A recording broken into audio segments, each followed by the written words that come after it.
మనం ప్రస్తుతం వరంగల్ ఉన్నటువంటి ఎన్టీఆర్ నగర్లో ఉన్నాం. ఇక్కడటువంటి పూర్తిగా ఈ యొక్క కాలనీ మొత్తం మునిగిపోయినటువంటి పరిస్థితి కనిపిస్తుంది. దాదాపు మనం చూసుకోవచ్చు ఇక్కడటువంటి మోకాళ్ళ పై లోతు కూడా ఇక్కడ మాత్రమే ఉన్నాయి. కానీ అక్కడికి వెళ్తే మాత్రం ఇంకా ఎక్కువ ప్రాంతంలో ఉన్నటువంటి పరిస్థితి కనిపిస్తుంది. ఆయా సంబంధించినటువంటి ఇల్లు కూడా పూర్తిగా మునిగిపోయినటువంటి నేపథ్యంలో అక్కడ ఉన్నటువంటి వారి కాలనీ వాసులు కూడా వారు ఉన్నటువంటి సామాన్తో పాటు వారి యొక్క బట్టలు మిగతా సంబంధించినటువంటి వస్త్రాలతో పాటు మిగతా సంబంధించిన అన్ని వస్తువులు తీసుకొని బయటికి వెళ్తున్నటువంటి పరిస్థితి కనిపిస్తుంది. మనం ఒకసారి విజువల్స్ మనం ఒకసారి పరిశీలించవచ్చు. ఆ సంబంధించినటువంటి కాలనీలు సంబంధించిన అంతా కూడా బ్యాగులు అదేవిధంగా వారి యొక్క పిల్లలను కూడా చేతులు పట్టుకొని బయటికి సురక్షిత ప్రాంతాలకు అదేవిధంగా పునరావాస ప్రాంతాలకైతే వెళ్తున్నటువంటి పరిస్థితి కనిపిస్తుంది. మనం అక్కడికి వెళ్ళే ప్రయత్నం చేసినా కూడా అక్కడికి వెళ్ళలేని సిచ్యువేషన్ కనిపిస్తుంది. ఎందుకంటే ఇక్కడ ఉన్నటువంటి ఎక్కువ కూడా వాటర్ ఫ్లోయింగ్ ఉంది. అదేవిధంగా పూర్తిగా నిండిపోయినటువంటి నేపథ్యంలో ఇక్కడ ఇండ్లు కూడా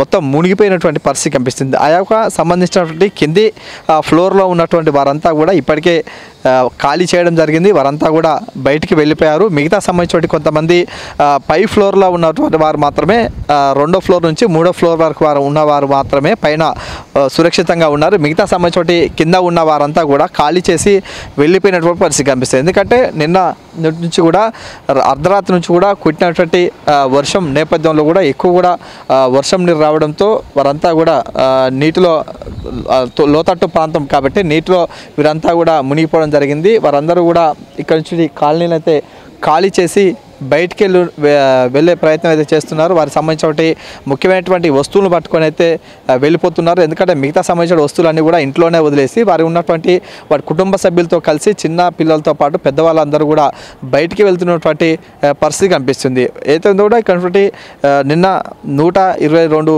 మిల్లీమీటర్ల వర్షపాతం నమోదైంది. ఈ క్రమంలో వరద నీరైతే లోతట్టు ప్రాంతం ఉన్నటువంటి ఇక్కడ ఎన్టీఆర్ నగర్తో పాటు సాకరాశికుంట అదేవిధంగా వివేకానంద నగర్ సాయి నగర్ కాలనీతో పాటు మరి కొన్ని కాలనీలు చూసుకుంటే మాత్రం ఇక్కడ ఉన్నటువంటి గోకుల్ నగర్ అదేవిధంగా అంబేద్కర్ నగర్ ఈ ప్రాంతంలో ఉన్నటువంటి వారంతా కూడా లోతట్టుకైతే ముంపుకైతే గురైనటువంటి నేపథ్యంలో వీరంతా కూడా సురక్షిత ప్రాంతాలకు వెళ్ళేందుకైతే పునరావాస కేంద్రాలకైతే వెళ్తున్నటువంటి పరిస్థితి కనిపిస్తుంది. ఒకసారి మనం అక్కడ ఉన్నటువంటి బిల్డింగ్ పై కూడా చూడవచ్చు. అక్కడ ఉన్నటువంటి పిల్లలైతే వారి యొక్క కుటుంబ సభ్యులు కూడా అక్కడ ఉన్నటువంటి విండోస్ నుంచి అదేవిధంగా టెర్రస్ పై నుంచి కూడా మనం చూడవచ్చు. వారంతా కూడా అక్కడ ఉన్నటువంటి ఈ కాలనీలో ఉన్నటువంటి వాటర్ ఎక్కువ కూడా ఫ్లోయింగ్ ఉండడంతో వారైతే ఇంటికే పరిమితమైనటువంటి పరిస్థితి కనిపిస్తుంది. ఇప్పటికే వారంతా కూడా నిన్నటి నుంచి కూడా బిక్కుమంటూ కూడా కాలం వెళ్ళదీస్తున్నటువంటి సిచ్యువేషన్ కనిపిస్తే వారంతా కూడా ఇంటికే పరిమితమై అక్కడ ఉన్నటువంటి అధికారులకు ఒకటే మొర పెట్టుకుంటున్నారు. వారంతా కూడా